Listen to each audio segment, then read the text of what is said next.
much. Wow. This is, I was saying to Becky that every writer wants to hear the following: we've run out of chairs. But I also want to extend my appreciation for the people who I think are standing in the hallway and listening. I mean, that is a really, I'm very sorry they can't get in. Yay me! That is what I would say about that. So what else? All right, so I'm going to read a little bit from my book, but I have to run over and get my little pages. I want to thank Becky, of course, Stacy, and but especially Betty Moorhead. Betty, can you stand up? I don't know if your neighbor, I mean, does everybody in the room know Betty? Well, I've been there a long time. She's like, I've been around the block a few times. So, but I just want to acknowledge you, thank you. Oh, thank you. And I think that Betty stands for something incredibly important, which you are all now sitting for, which is you show up for literacy, for books, for reading, for ideas, and for stories. And without you, people like me would not feel compelled probably to write down our stories. So I just want to thank you so much for being a literacy leader in this community. And by the way, this is my first visit to Batavia, but why doesn't everybody live here? I cannot figure that out. It's so beautiful. That river, do you know you have a river, like right now? It's really lovely, and I feel like I was recently in LA and talking to a producer about maybe turning these two memoirs of mine into something visual. I would like to shoot it here because this place is much more attractive than my hometown, which I write extensively about. So just keep that in mind when you're reading about Freeville, New York. Go like, it's no Batavia. So it's just really important that you keep that in mind. Let me run and get my little pages. I'll be right back.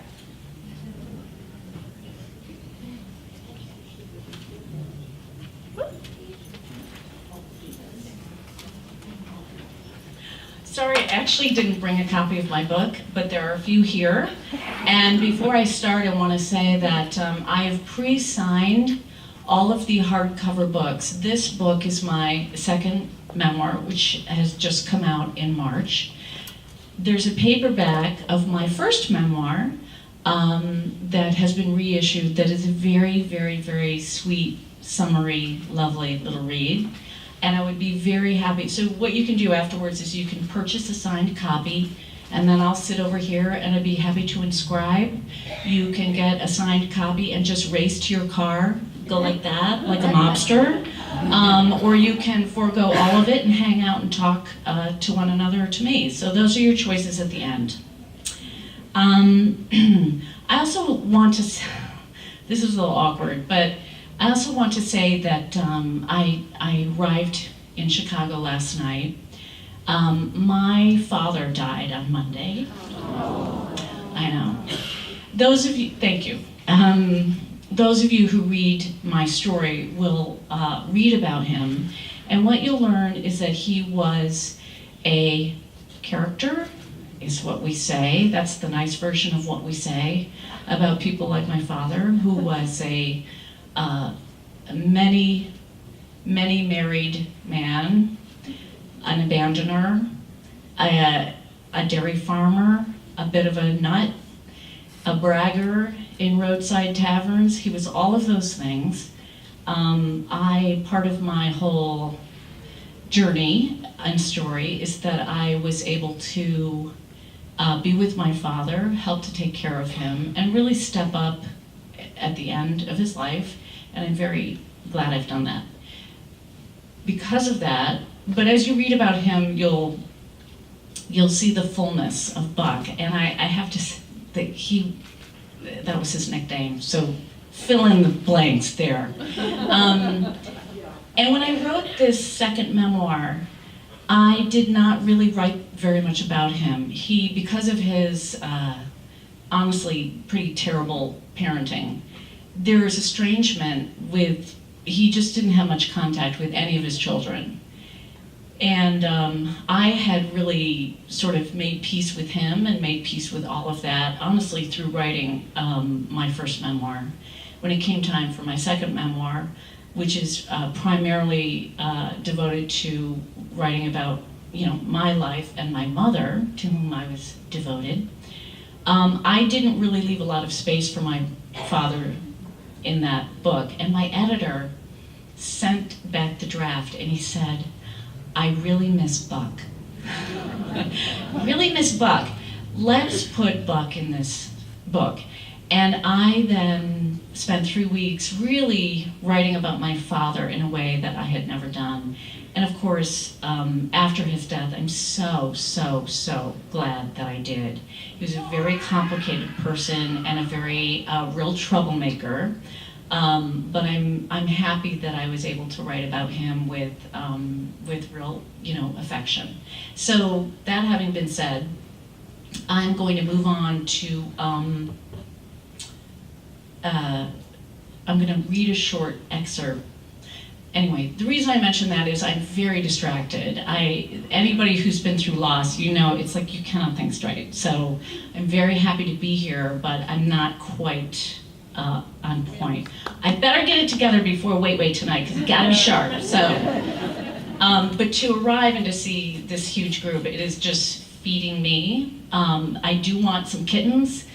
So if anybody has kittens in their car, I'll take them. But short of kittens, you will do nicely. So thank you. So, let me just grab a copy of the book. I want to set the scene a little bit because you in Batavia, you're going to have to imagine what Freeville, New York is like. So let me just grab a book.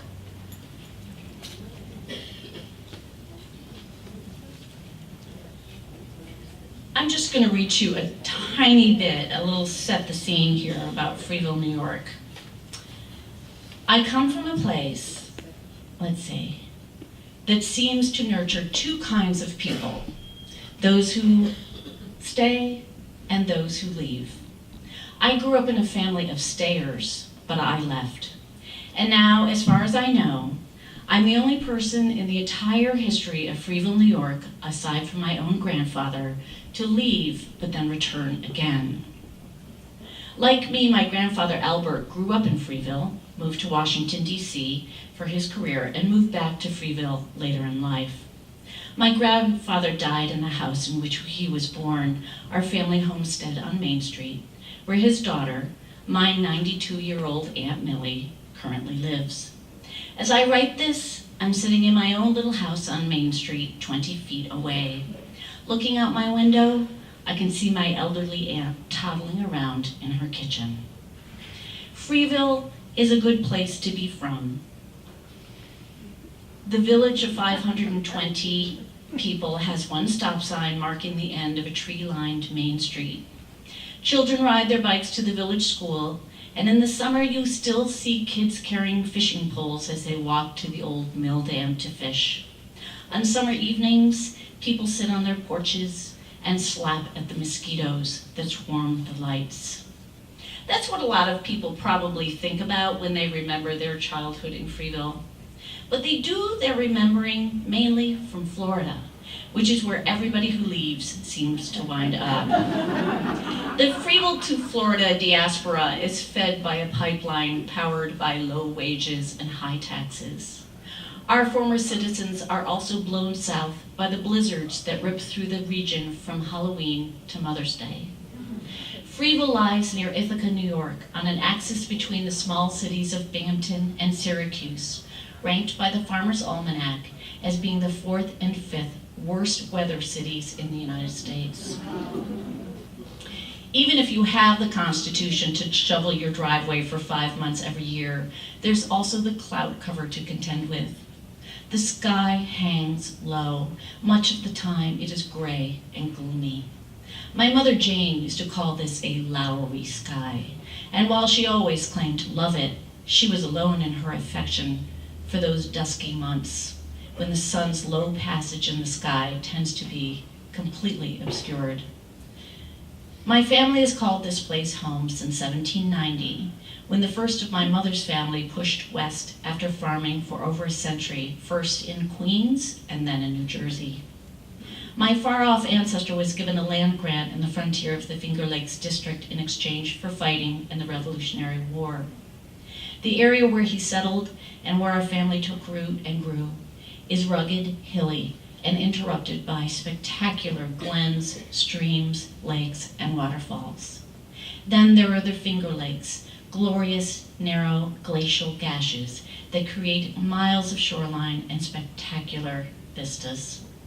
Surely when he arrived in our county with his 2 oxen, my ancestor felt some ancient Scottish tug in his cells. I know I do. We who live here are granted 4 sharp and thrilling seasons, although spring and summer tend to be very brief. Landscape to make your heart swell, and when the weather breaks our way and the clouds part, a glorious sky that inspires a full-bodied gratitude just to be alive. On a rare sunny day, you basically want to tear your clothes off and run down the street, crazily rejoicing. We natives do not behave this way, however.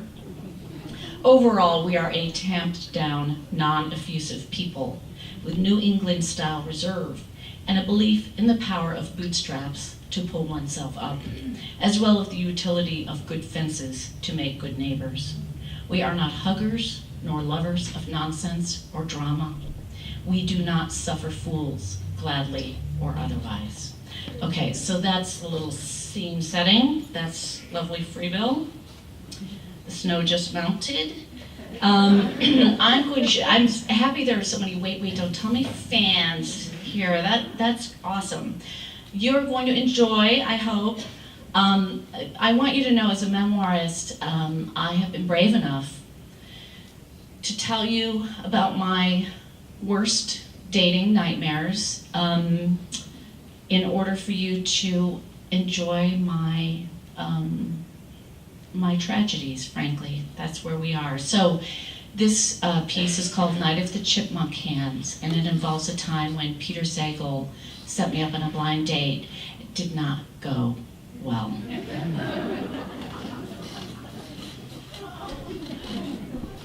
I should have known better than to entrust my romantic life to the mercy of comedians.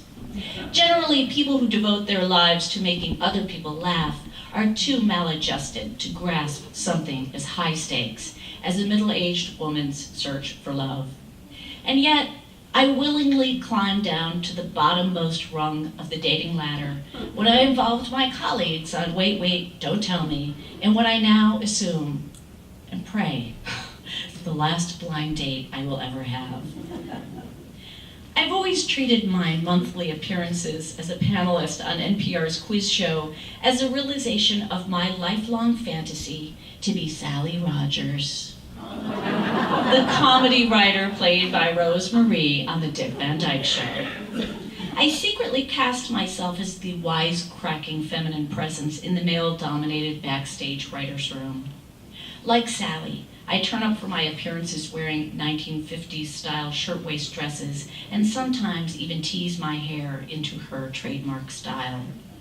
By offering to introduce me to a potential date, Peter Sagal, Wait's host, was Carl Reiner on this particular night, producing my imaginary sitcom's episode, Amy's Last Blind Date. Blind dates are like relationship Rashomon. Each participant has their own version of events. Since my memory of the night itself is a little fuzzy, let me start with the ending, which is 2 people going their separate ways. That outcome is indisputable, while other details are mutable. My last blind date was with a guy I'll call Steve. I will call him Steve in the hopes that it is not his real name. Other details of this night are seared in my memory, but his name has escaped, along with, I pray, his ability to find and sue me. Peter told me he wanted to fix me up with Steve, who was someone he had met but didn't know very well. This is the ideal situation for a blind date fix-up because it lowers the octane on the event. No one party has too much skin in the game. This is a good thing because in my experience, blind dates, like my long ago swing dancing lessons, never work out. For me, blind dates are the triumph of hopeful enthusiasm over experience. Peter told me he would invite Steve to attend a taping of our show, and then Steve would join the cast and crew when we went out to our regular bar afterward. I was excited. I was excited in the way a poodle gets excited for walkies, with the dumb, raw energy of someone who suffers from blind date amnesia. The cast gathered backstage before the show. I was on that night with Adam Felber and Mo Rocca, two of the nicest, kindest, and funniest people I know. I briefed both men on the situation. Peter was fixing me up with a guy who was going to be sitting in the audience that night. We turned to Peter for confirmation and details. Steve was a media person of some kind. How cool is that? He did political PR for the hot button Chicago market. Steve sounded yummers. I thought, this time next year, maybe Steve and I will be partying with James Carville and Mary Madeline. Maybe they'll lend us their country house. Backstage before the show, Peter commenced the blind date prep. You don't have a problem with baldness, do you? He asked. I looked at Peter, whose baldness is a weekly audience warm-up joke. No, I don't have a problem with baldness, no, I don't. Adam Felber, also bald, jumped in. Oh yeah, the ladies, they love the bald men. Everybody knows this. He ran his hand in a seductive waxing motion over his head. Peter continued, and you don't mind dating someone who is short, right? Peter had hit upon his second warm-up joke. I looked at Peter, who is not short exactly, although he's definitely not tall, although of course he's somewhat taller than I am. Peter is a serious athlete and marathoner who has run the Chicago and Boston marathons. And while I would definitely send Peter running to the next village to deliver an important message, I wouldn't necessarily ask him to get a book off of a high shelf. No, I don't have a problem with height, I said warily. Mo weighed in. Mo was gathering data and felt he needed more information. He wanted to know just how short and how bald was blind date Steve. Peter's answer was height appropriate, and well, bald wasn't a gradual state. You either were or you weren't. Peter observed that because I'm short, 5'2", I couldn't possibly mind being matched with a person who was also short. It was the physics of the thing, he explained patiently while working in his Harvard degree, which is something he does from time to time. I called my daughter Emily from the ladies' room and relayed Peter's description. And here's what she said. Sweet Jesus, no. Now, I need to state for the record that I myself have been judged and found wanting physically. Living as an aging singleton, the Pilates revolution seemed to have altered men's expectations about what a grown woman should look like. I am not, and have never been, a babe. I paid for this when one man, an architect, dismissed me purely for structural reasons. The architect might have chosen to merely fade away after our first encounter, but instead he chose to be very specific about the parts of my structure he didn't like as he was rejecting me. I was genuinely hurt, but took some comfort in the fact that while I could probably hire a trainer and tone up nicely, he would always be a jerk. Backstage before the show, I was aware that I did not want to harshly judge someone else as I had been judged, and yet I was starting to get nervous. Is Steve life-sized? Like if I saw him from behind walking down the street, would I assume that he was an adult? Or might I think that he was a 10-year-old boy? Peter thought about it. He said something to the effect of, well, what season is it? If it's summer and he's wearing shorts, sneakers, and a baseball cap, I'm not sure. Winter, you're good, because he probably carries a briefcase. Mo tried to explain that Peter's reasoning was like when people try to match gay people together with the only common quality being that both parties are gay. Short doesn't automatically like short, he offered. Okay, everybody needs to stop, because I have a really good feeling about this, I insisted. Blind Date Steve would be sitting in the front row of the audience, so we could all get a good look at him during the taping of the show. I was very nervous heading out on stage that night. I tried to surreptitiously scan the front row to spot my date. Basically, I moved my eyeballs, but tried to keep my head very still, because I didn't want Steve to notice me looking for him, but I couldn't see anyone matching his description. We started the show, which is an on-stage trivia quiz show based on that week's news. It is a completely impromptu experience, so paying attention is called for. I was seated between Adam and Mo. Adam wrote something on a piece of paper and slid it toward me. It said, "I see him. He's 5 people over from the left aisle." I shifted my eyeballs and counted seats. The 5th seat from the aisle was occupied by an 8-year-old boy, wedged between his parents. The child's feet dangled off the edge of his seat. He was licking a giant lollipop. Okay, he wasn't licking a lollipop, but you get the picture. Like I said, never give a comedian access to your emotional world, for he will place a Pez dispenser on your leg during a piano recital, and you will have to feign a coughing fit to excuse yourself in order to stop laughing. After the show, Blind Date Steve approached the group and introductions were made. He was, in fact, a small, bald man wearing a pea coat, which he might or might not have purchased in the boys' department at Marshall Fields. I shook his tiny hand. We all got our coats and headed to the bar.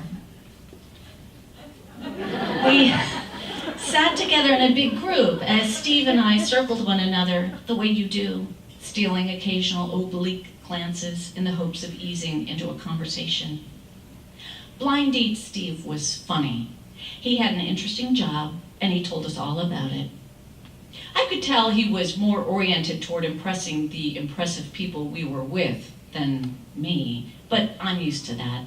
In fact, I also find my funny fellow panelists much more interesting than myself. I realized that Steve was really on a blind date with the others at the table. As I listened, I hoped I was wearing my resting amused face versus the face I was trying to suppress, which is the "if I leave now, I can catch Storage Wars" face. As Steve held forth, I considered him, his hands especially. His hands seemed proportionally smaller than they should have been.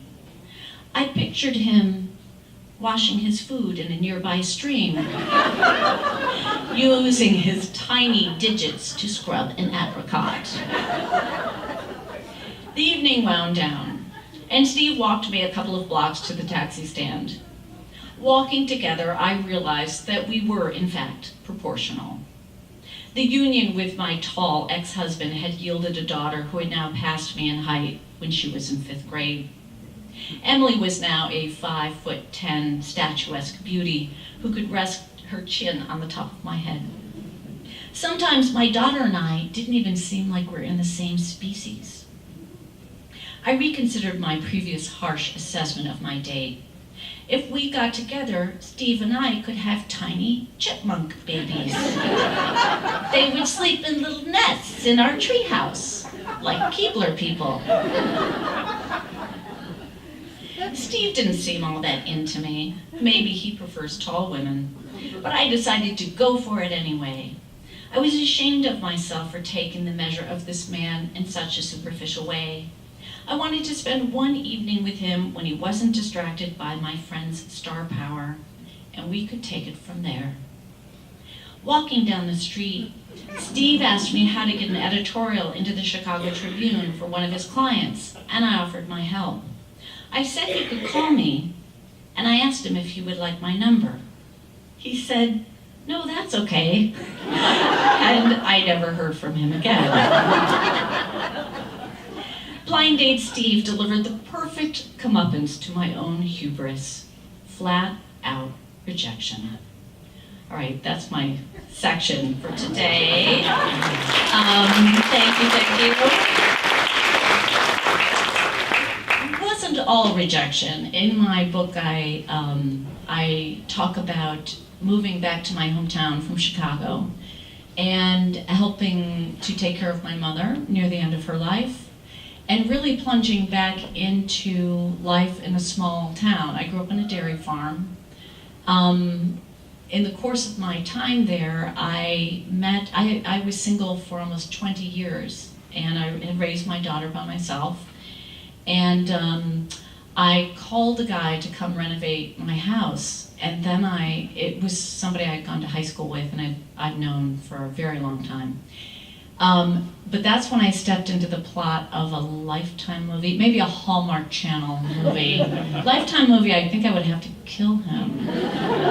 Hallmark movie, because I promptly fell in love with my friend Bruno, and we got married, and then I entered he's one of 13 children. So my life got exponentially more challenging and more interesting after that. So that's what this current book covers, that phase of my life. I would love to take questions from anyone. Anyone? Don't be shy. Yes? How did you become an advice columnist? How did I become an advice columnist? Well, I mean, after hearing about my real low functioning, yeah, you would wonder, right? Like, Amy is such a wreck. How did you get that job? I get it. I think it every day. Well, after Ann Lander's death, and no, I had nothing to do with that. I just want to state for the record. There was no plan, and this was very much sort of in character of the way she did things. There was no plan. I mean, her plan was for her work to die with her, and she was a brilliant brander, entrepreneur. She was really brilliant in all sorts of ways. And the Chicago Tribune decided to launch a new column because there was no way anyone was going to continue the Ann Landers column. And they basically put a call out. It was sort of a national call out for people to try out. I actually write about this quite a bit in the paperback book, which is The Mighty Queens of Freeville.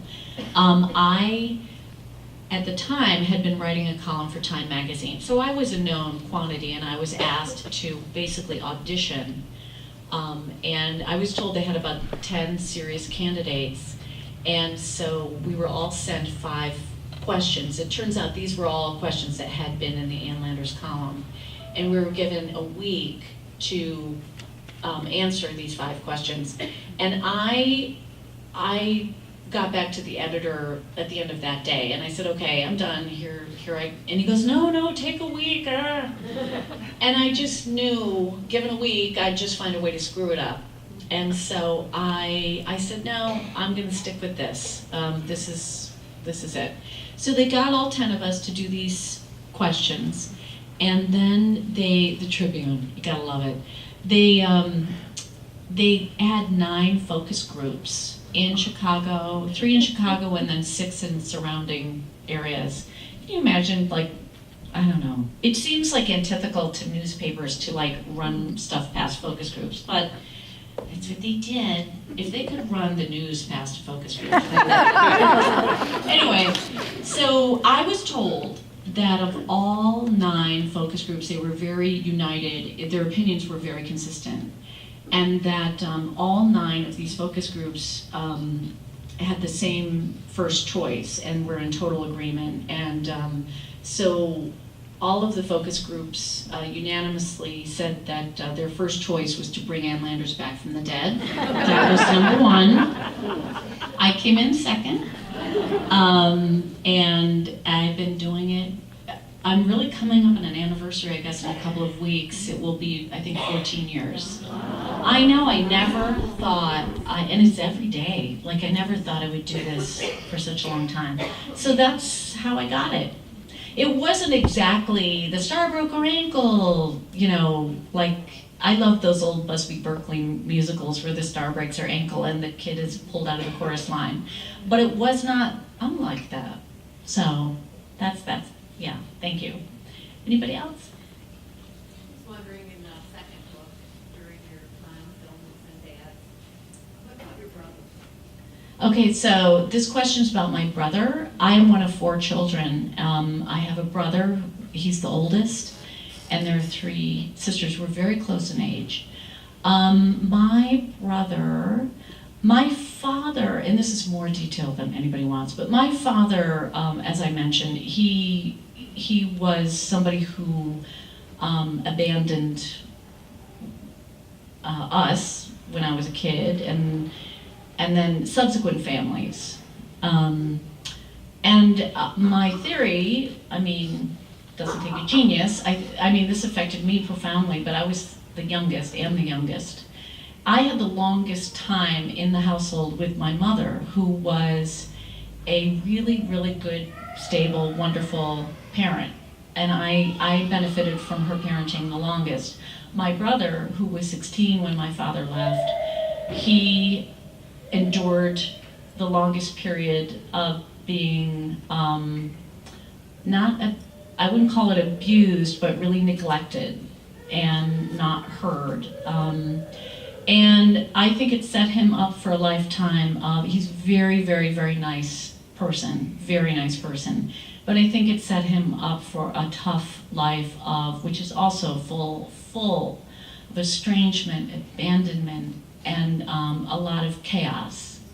So that's the story with my brother. We're not in touch, although I reached out to him when our dad died, and he said he was very sorry. You know, it's sort of like that. You know, estrangement is incredibly common. We don't talk about it. We who are part of big loving families don't like to talk about it. But I think I read a study that said that, I don't know, something like 1/3 of families report having at least one estranged family member. And I think it's a combination of growing up in a very tough environment, having some depression. Depression is something that runs in my family. I write about that in my book. And really, in my brother's case, being a young man who really didn't have his needs met. So, thank you. Yeah. Anybody else? Yes, ma'am. Oh, a comment. Uh-oh, wait. These never go well for me. These comments never go well for me, but go ahead. I'm reading both of them. Oh. And I'm just fascinated by them. And I think it's so wonderful how you dealt with tragedy. How I dealt with tragedy. Oh, this is very sweet of you. It's very moving. I mean, it is very moving to me. I'm still reading the 2 books. But I was just very impressed. Oh, thank you. Can I repeat some of what you said? Okay. So this lovely woman who's my new best friend, you're coming back to Chicago with me because if I can't find a kitten, it's you. So, and your name is? Deary. Terry has told Terry. With a T. Yeah, got it. Although you'll be dearie to me. So Terry has told me that she's reading both of the books and has delivered tons of compliments and has asked me how I write about tragedy, or you're giving me props for trying to write about tragedy. And I appreciate that very, very much. I will say that for me, writing about the death, my mother's death, was heartbreaking for me. Heartbreaking. And my mother lived a long life, and one of the things about my father's death that I feel like it's triggered this longing for my mother. Right? Naturally. So, yeah, I mean, she would have comfort, she was pretty great at all those things that good mothers do. And actually, Terry, there's been a lot of tragedy in my family and in all of your families that I don't write about because we have really been through a lot. And it's not Manchester bombing, but it's more like just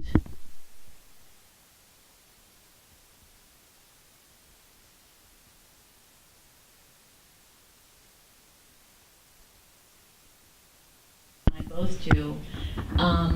You're going to lose a lot of people.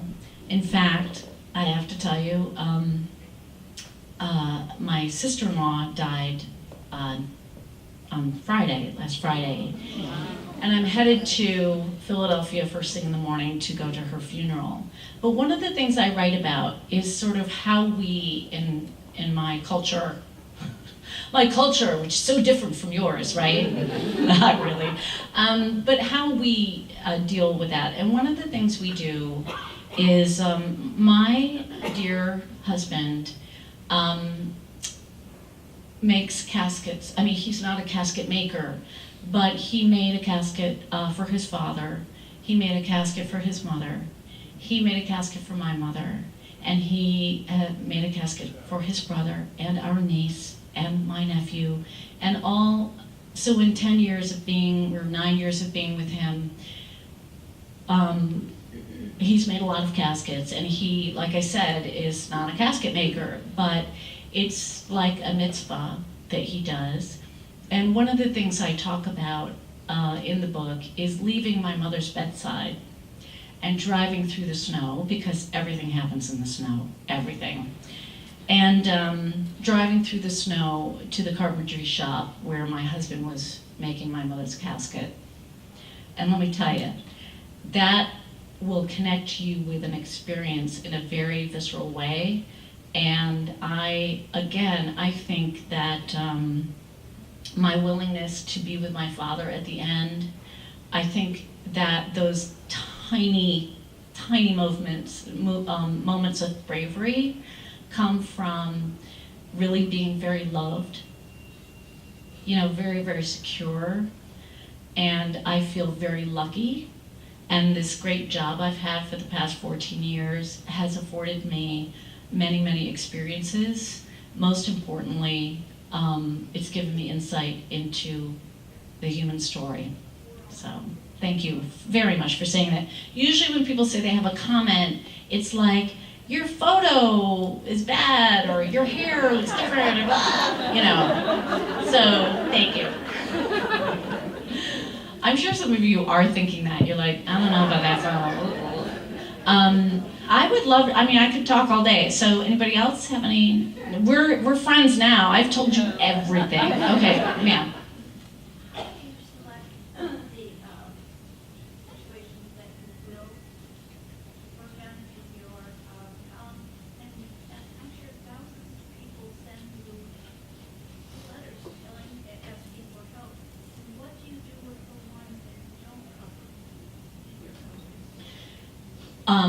Great question. How do I select the letters that I run, the questions that I run, and what about all the other people?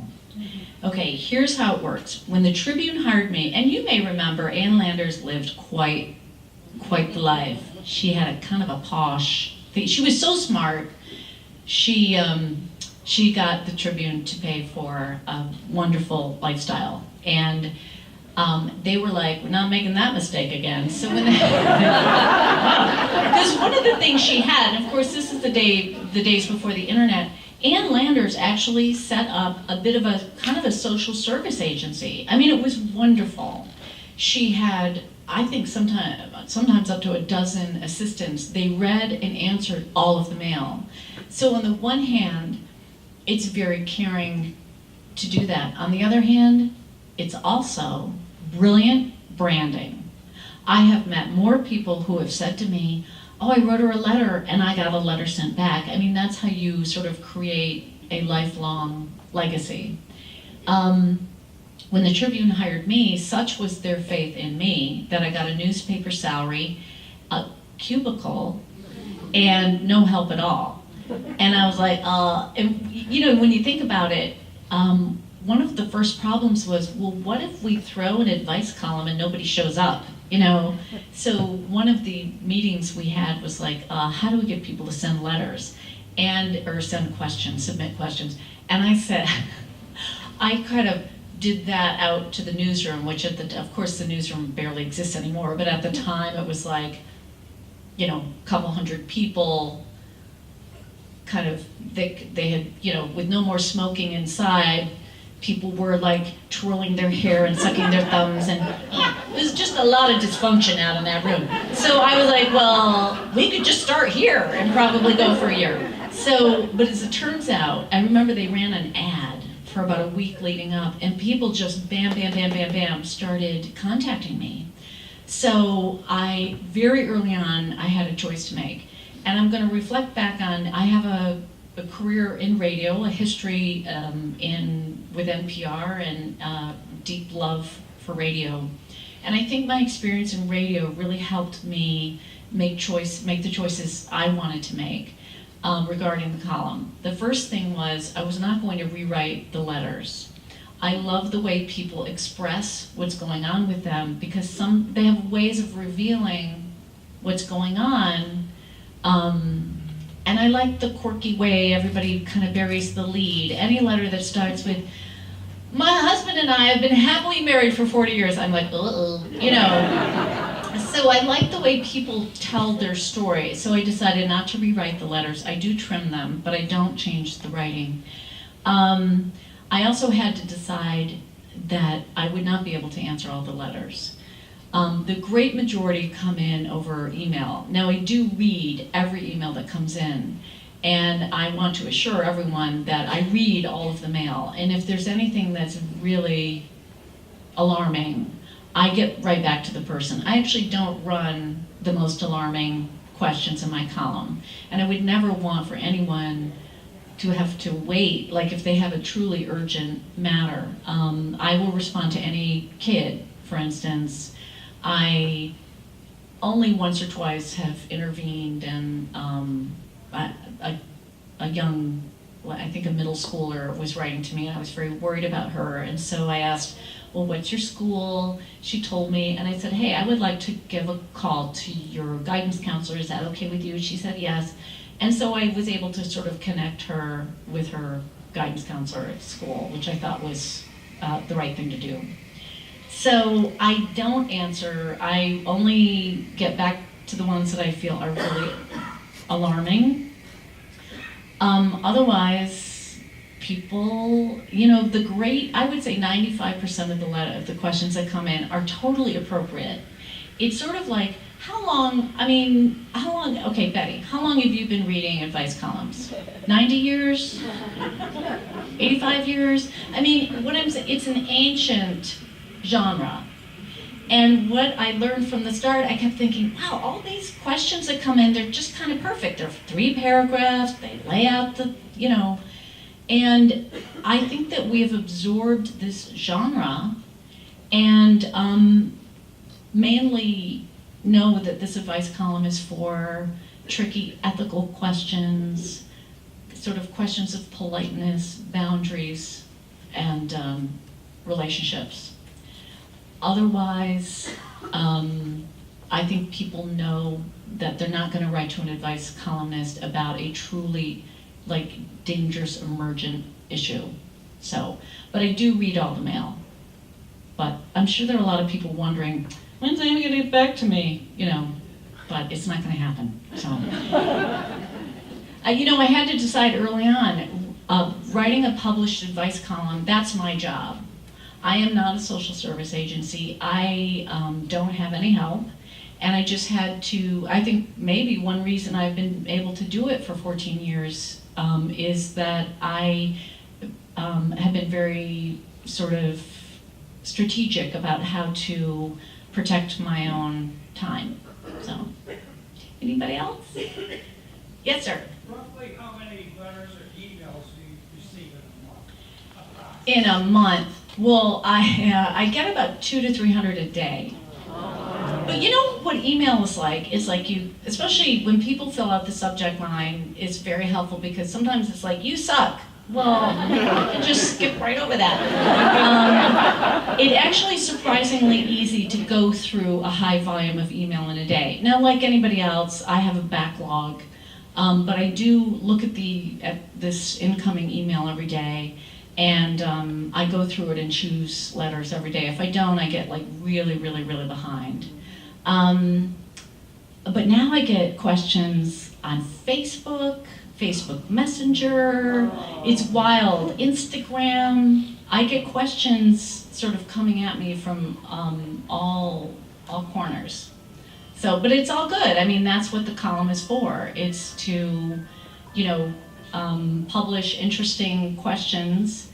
And I mean, how many of you, if you read my column, okay, so how many of you read my column like with a spouse or partner or family member? Okay, a few. I hear from lots of people that they're like, oh, my spouse and I read your column, one will read the question and the other has to guess at the answer. I love that. I love that. Actually, I'm just so happy about this. My column is, and I found this when I was with my mother at the end of her life. It's a great conversation starter. I would take it to her bedside, and I would read her a question and either ask her for her advice about how I should answer it, or I would read her the published column and read my answer. And so I started doing that in nursing homes. I've done it. It's very widely taught in English as a second language classes. And when you think about it, that's perfect. They're short, they're written by real people, and they're about universal human problems. So even if you don't speak English, there's a chance, except for Kyle, there's a chance that you've got a mother-in-law problem. Kyle obviously does not, but but I'm really proud of that. I think it's a great, I think it's a really wonderful device for communicating about what life is like. Yeah. Okay, I can take one more. I don't know how we are on time. Okay. Yeah, a couple more, 1, 2 more. In front.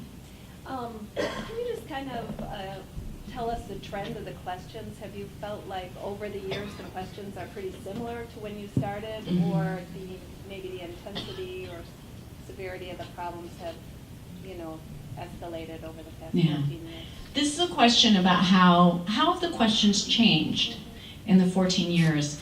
Okay, so that's a great question. They've changed a lot. And one of the things that I think distinguishes my column maybe from the Ann Landers, you can, in Elyria, Ohio, they run old Ann Landers columns from the 1980s. And you know what? They're as fresh as they ever were, which is sort of a backhanded insult when you think about it. But, they were timeless, right? My column has always been very firmly rooted in the culture. I recommend a lot of books.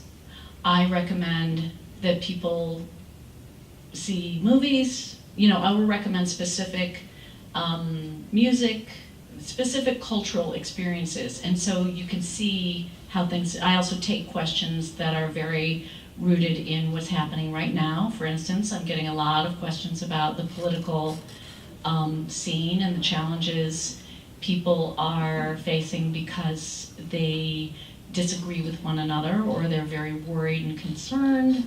Lots and lots and lots of questions that are basically universal questions about relationships that were brought on by technology. Oh my gosh, all the questions about my sister dissed me on Facebook, my cousin or my best friend was traveling, she was 10 miles away from me and didn't call me, but then I see she posted on Facebook. I just ran one this week. My daughter-in-law is venting personal problems about me and my wife on Facebook. Huge, huge. My kids are addicted to technology. You know, it's a game changer. And I mean, I think the questions are always going to be about relationships and boundaries, but the technology has really, my boss, I came into my office late at night and my boss was looking at porn. I hate it when that happens. So it's really altered the way we interact and communicate, for sure. Yeah, and that has changed the questions and the answers. I'll take one more. Yes, ma'am. You have a wonderful way of painting visually with your I have a wonderful way of words. painting visually. And I wondered what your background was in writing and what motivated you to spend the time, spend the effort, and it's very difficult to write a book. Well, thank you. What a perfect last question. Thank you. Okay, so I'm being praised for my painterly way with words. Thank you very, very much. And the question is sort of about where did I get that? Where did that come from? And I'm going to tell you where that came from. That came from libraries. That came from growing up in poverty with nothing or very little and being taken to the library as a kid. I discovered a series of books put out by Scholastic. I was not a particularly, I was precocious, but I was not, I don't think, intellectually precocious. I was a late reader, but my mom took us to the library. Watching my mother come home with books and watching my mother read at the kitchen table, huge. My mother read her way through tough times, good times. She read at the beach, you know. She read, when we went on car trips, she would pull over and read. You know, she was just a reader, and she took me to the library. So I fell in love with a series of books put out by Scholastics. They were sort of, you would call them for maybe early readers. They were for maybe 8 to 12-year-old reading level. And they were like stories of great Americans. And this relates 100% directly to my choice to be a memoirist or to tell my own story. I fell in love with these true life stories. I was never one for fantasy. I was never, you know, I didn't really dive into like YA, you know, what we would call children's literature. But these books, and here's who they were about. Eleanor Roosevelt. And now I realize, of course, in retrospect, I was always reading about women. I didn't, you know, these things are not conscious. Eleanor Roosevelt, Helen Keller, Amelia Earhart, Wilma, I was very interested in sports, Wilma Rudolph. And all of the stories had a sort of up from nothing, you know, I mean, that's how, it was never about somebody who was born into great wealth and just continued on with that wonderful life. You know, it was always like, Wilma Rudolph, I remember she had like they call it a withered leg. Those were the days, right? I don't think but she sort of couldn't walk, and then her mother encouraged her, and then she became this incredibly important track star. I read about Althea Gibson. My favorite was Babe Didrikson Zaharias. I read about Madame Curie. I read about Betsy Ross. So what I'm saying is I just plowed through these books in the library, and that interested me, I think, in true life storytelling. In terms of the poetic, painterly, well, that just makes me so happy. I think that just comes from, you know, I don't know, reading a lot and loving. I love evocative writing. I love writing that moves me. And one of the things that makes me really happy that people say to me about both of my books is that I laughed and I cried, you know, and that's sort of like what we did today, kind of like that. It's that kind of ride. So thank you very, very much. And thank you all so much. Thank you.